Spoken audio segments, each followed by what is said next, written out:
и вводилась обязательность изучения языка.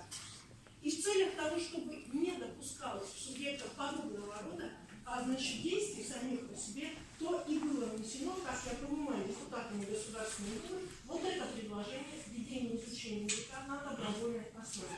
Оно изначально свободное и добровольное.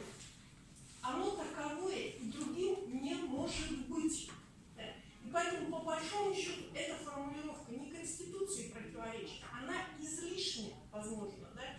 И была вызвана вот эта вот реакция на подобного рода подзаконные акты, изданные в одном из субъектов Российской Федерации. Поэтому, лично мое мнение, мы всегда можем ориентироваться на Татарстан, можем ориентироваться на другие субъекты Российской Федерации, но каждый раз нужно поступать мудро и по-своему. Да? Поэтому сейчас при обсуждении этого проекта, конечно же, нам нужна консолидированная позиция по высказыванию относительно концепции законопроекта. Мы не ставим вопрос о поддержке или не поддержке обращения к Татарстану, парламента Татарстана. Нам нужна консолидированная позиция двух органов государственной власти – парламента республики и, соответственно, главы республики. Только тогда будет принято соответствующее мнение и позиция республики по регламенту Государственной Думы. Это правило. И это правило нужно соблюсти для того, чтобы нас услышали. Следующий момент, на который я бы хотела обратить внимание, да, действительно, мы об этом говорили. 24 мая в Государственной Думе создана рабочая группа, в которую начали поступать предложения. Да?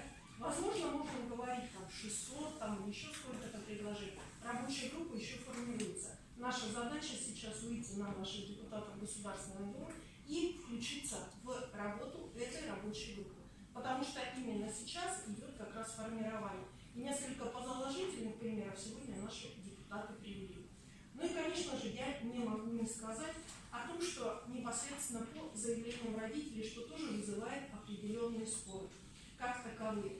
Если, например, исходить из того, что ребенок русскоязычный, да, то непосредственно является ли данная норма, вот это заявление, своего рода гарантией того, что его ребенка не будет заставлять обязательно изучать, например, другой язык как таковой. Речь идет о родном языке, правильно?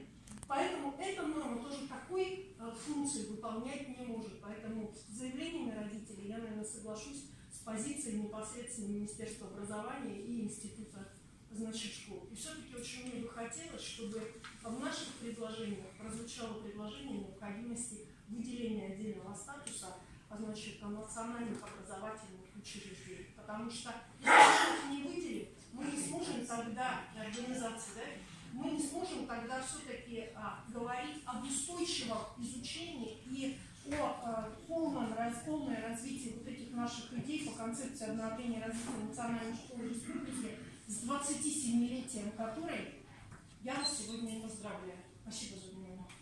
Спасибо, Ольга Валерьевна. Так, записалось 2 человека. Я, пожалуйста,